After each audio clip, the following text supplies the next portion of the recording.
Now then lads, so we're back at it, and this time we ain't got no mountains. We're going to do the Cleveland Way, but instead of doing the full works, because we just don't have time for it, we're starting from Saltburn, making our way all the way to Scarborough. We're going to make our way a few hours in, and hopefully pitch up for our first night before making an early start tomorrow. Right guys, we just stopped for some scran.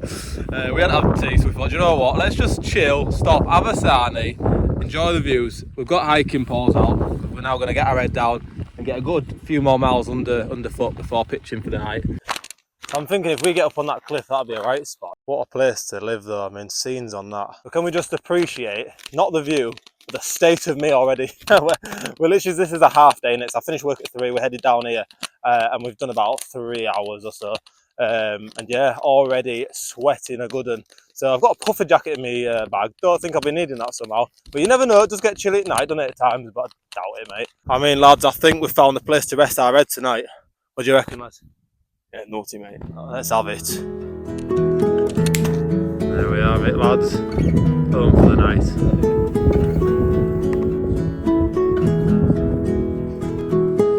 Oh, morning. What a kip that was. Literally the best kip I've had since doing all this camping malarkey. And still on top of the cliff, the wind was still and all, so I'm gonna have a little skeg out this door, up for a nice sunrise, and then get up coffee on the road. It is. Oh.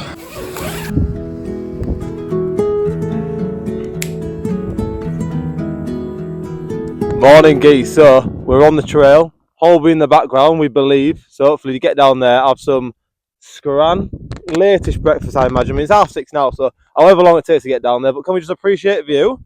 Very nice. Oh, that's how to do your knees in, isn't it? Look at state of that. You're only falling off that once, aren't you? What are we doing, Kev? I reckon it's time to stop for a brew, don't you? He looks miserable as fuck, doesn't he? Come on, that's not that bad.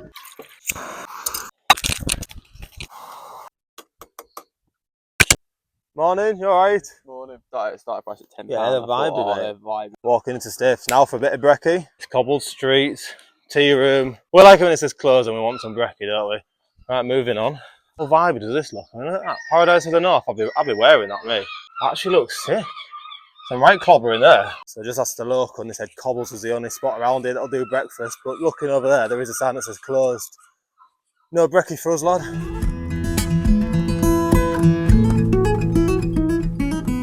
A quick pit stop because feet are getting a bit sore. And I think it's because I've double socked. I've got like I call them toe condom socks, you know, where the toes go individual little sleeves, as well as my merino wools. I think it's just too much and it's a hot day, so yeah, we'll get these off, have a quick foot check, quick foot MOT, and then be off. Because the last thing you want is issues with your feet when you've got miles to go, innit? We've only gone and done a little wrap, so here we go. I mean, when you're out here, there's not much to do, so you're welcome.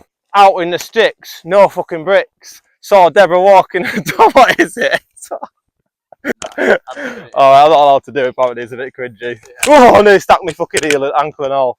We were just saying how off-grid living down there is, and it would be mint if there was none of that there, you build your own property and live there. But then if there is a storm and you get some flooding, there's not much stopping it, is there? So armbands at the ready, because yeah, you're having a swim, aren't you? Here we are, we're in Brunswick Village, I believe you call it, and hopefully there's a little spot down here we can get breakfast. 10:15 now, so yeah, we're ready for it now after we've been up since 5 o'clock. Good to hear, mate. Yes, lad. There you are. Thank you.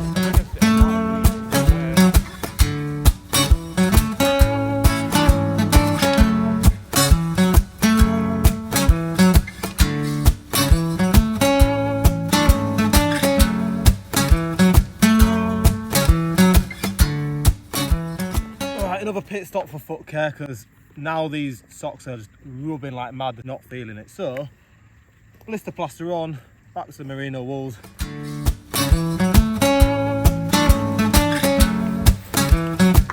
So it's 1 o'clock and we've just had our first sighting of Whitby, so that's essentially halfway point. So yeah, we've actually covered a lot more than I thought we would. Right, a little bit of rest in the shade for 5-10 minutes. Oh, it's absolutely mafting, lads. So last night we obviously did a cliffside camp, which was on the list of what we wanted to do. And tonight we're hopefully trying to get down near the sea so we can have a bit of a swim. and obviously be a bit more sheltered from the wind as well. Although saying that, it wasn't exactly windy last night. We were pretty lucky with that. So we just arrived in Sands End. So we thought Whitby was next stop, but turns out I completely disregarded Sands End. I was thinking Whitby Abbey's looking far away. I didn't realise Whitby was so big, but yeah, that explains it. Lovely spot though. I mean, they're all nice spots in it. It's by the coast. Cheeky little ice cream van stop. I'm looking forward to this.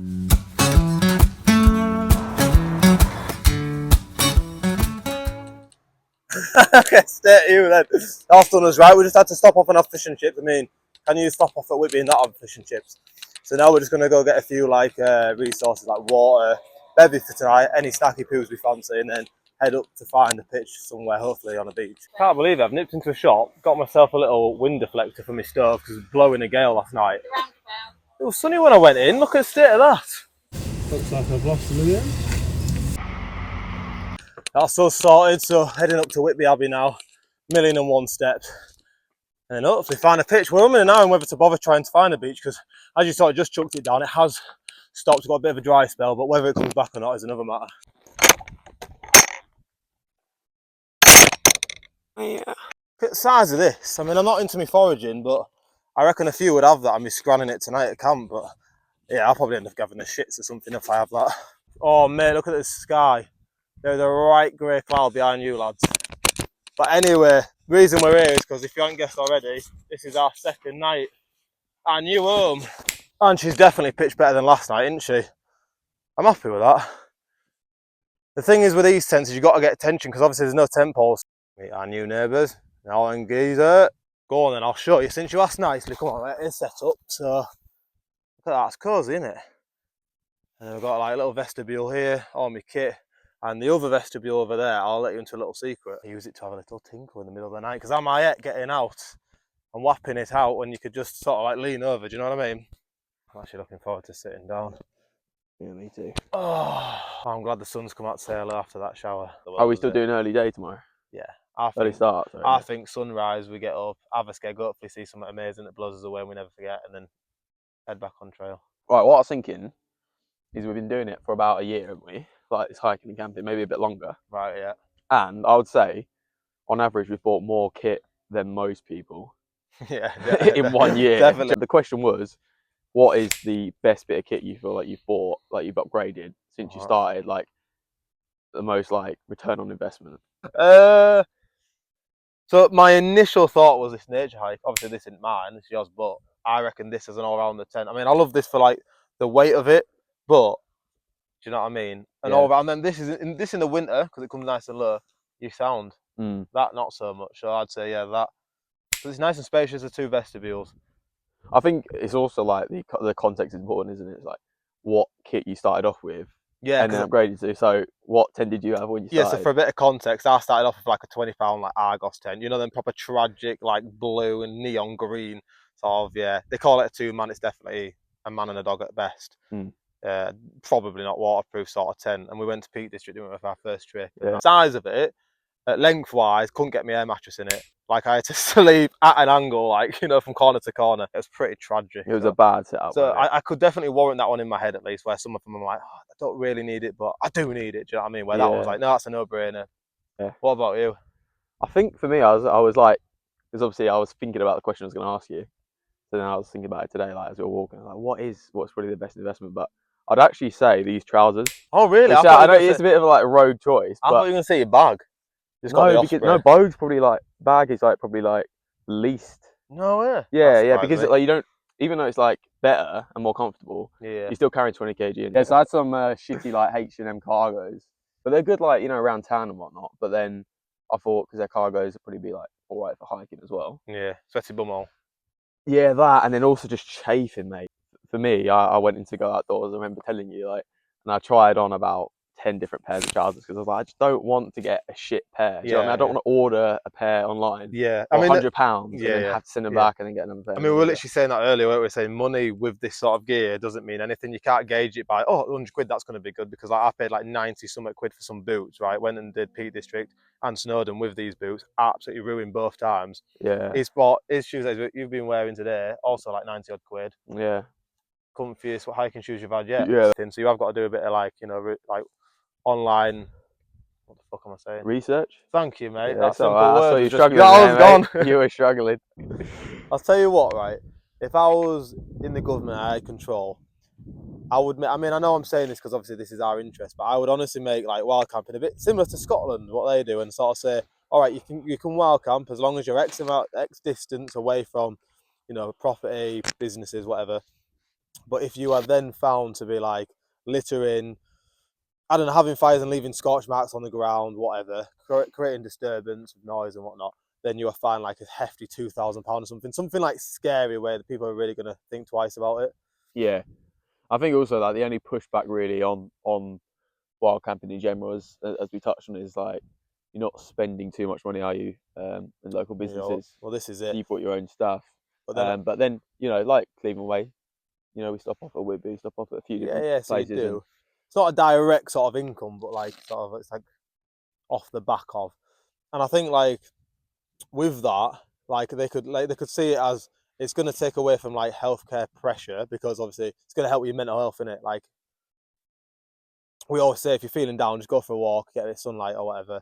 And it's like you might not feel perfect after, but you're not gonna feel worse than if you like sat inside with the curtains drawn, sort of thing. I think yeah, it's one of them. But we're not in government, so that'll never happen. But food for thought, innit? Well, I thought that fish and chips would have put me on, but do you know what? This has been in my shed since Peak District was what, like 2 years ago. So I just thought, do you know what? We're going to get it scranned. We've got another year on it. I mean, that's worrying, isn't it? But we've got another year, but we're going to scran it now. So I'm just sick of carrying it. Every camp I go on, I take it with me, never scran it. I was going to use this little purchase that I got down in Whitby. It's a little windshield because yesterday I had it out, blowing a gale, and the flame was like, it just took ages to boil. And then lo and behold, I bought it. Don't need it. It's not even that windy. It's not windy at all. Well, I'm going to call it a day after I finish this scran. I'm going to watch the sun set, and I'll see you tomorrow.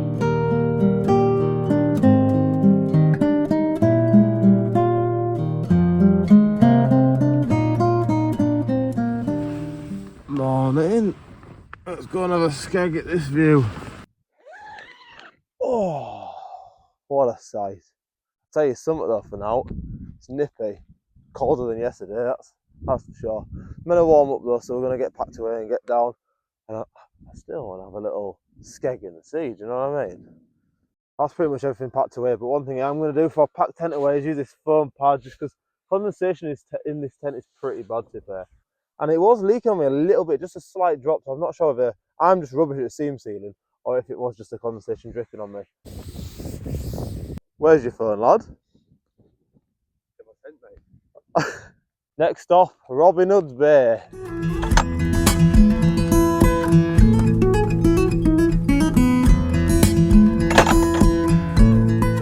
There she is, Robin Hood's Bay. So we're going to come down here and have a little swim because much needed. Mad how fast the weather changes, right? So I woke up absolutely Baltic, to be honest.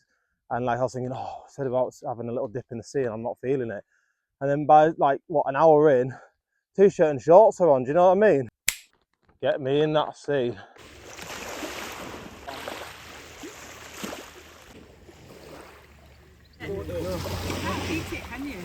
Well, that was much needed. We got natter into some geezer down there as well, just on coast to coast, and the enthusiasm is like, oh, I like the mountains in the Lake District. That was the best section of the coast to coast. Something that me and Liam do actually want to do in the future because it does sound good. But yeah, he was just like saying, you know, you can test your like agility and whatnot. So yeah, I kind of wish I got him on camera, but there we go. It's not always on, is it? But we're now going to head up and find a little spot that sells nice coffee apparently and get a bacon sarnie, and then just head down and on our way to Scarborough. Yes, please, mate. This place, best breakfast back you'll ever have. I'm telling you now, that black pudding.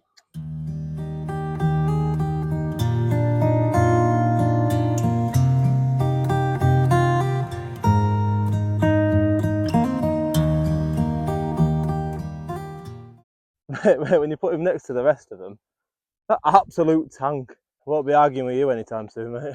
So we're in familiar surroundings, Stoop Beck, which is somewhere I take my little lad, and all I know is the incline is hefty, so yeah, this will be fun. World War II bunker, similar to the one in my last video where them lads were all having a party and whatnot, but I've never seen one high up on the cliff like this. What a view. I don't think they were actually using World War though, they were just there just in case, but still pretty cool. I mean, it's typical English summer, isn't it? Like, other week when I was in the lakes pissing it down the entire day, and then today we've got a bit shelter under a tree because it's mafty. Babies out. Good shout, yeah, I'm going to get some sweets down me, you know. Feel like a 12-year-old boy. So we've just done a section coming up to, where are we? Ravenscar now, aren't we? Yeah, just done a section where we've come up to Ravenscar. The toughest bit yet, but I think it's probably the condition because we're just like obviously accumulating a bit of fatigue by now. But this is well deserved, even if it is £2.30. Oh mate, I'm not gonna lie to you, I'm ready to be done with this. It's so exhausting in this heat, but there's something weird about putting yourself through a bit of discomfort and like finding like just feeling that sense of achievement once you've done it, isn't there? Maybe it's like mild insanity that a lot of us have, who knows, but we love it, don't we? We keep coming back for more. Hang on lads, hang on, I think we've got first glimpse of the finish line. That, my friends, is Scarborough Castle.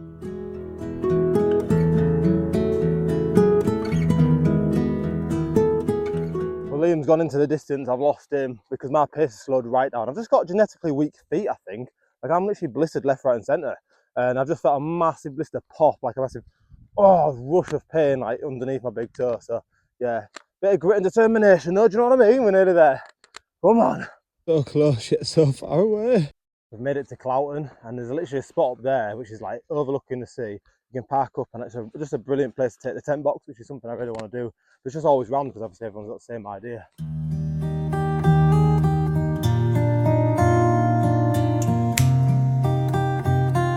Oh, what a sight. That marks the end. That right there, Scarborough Castle. Finish line and my home. So thanks for watching. You want a beer? Yeah, got me. Smashed it, mate. Cool. Well, sorry for ending that so abruptly, but me and Liam were spent energy-wise, like we were done after that. I mean, the first day was really leisurely. Like, yeah, we got a lot of miles underfoot, but like it was really enjoyable. And then the second day, just not so much. It was a bit hotter, I think. But the main thing for me was my feet. Like they just let me down. Like my joints, my muscle, they all felt good to go for that second day. But yeah, my feet, once that blister popped, just a matter of gritting your teeth and just keep moving. So by the time we got to the finish line, I was just ready to be done. Hence the lack of insight of how we found the trip. But with that being said, I'm going to thank you for watching because it's been a long one. Bye. Bye. Bye.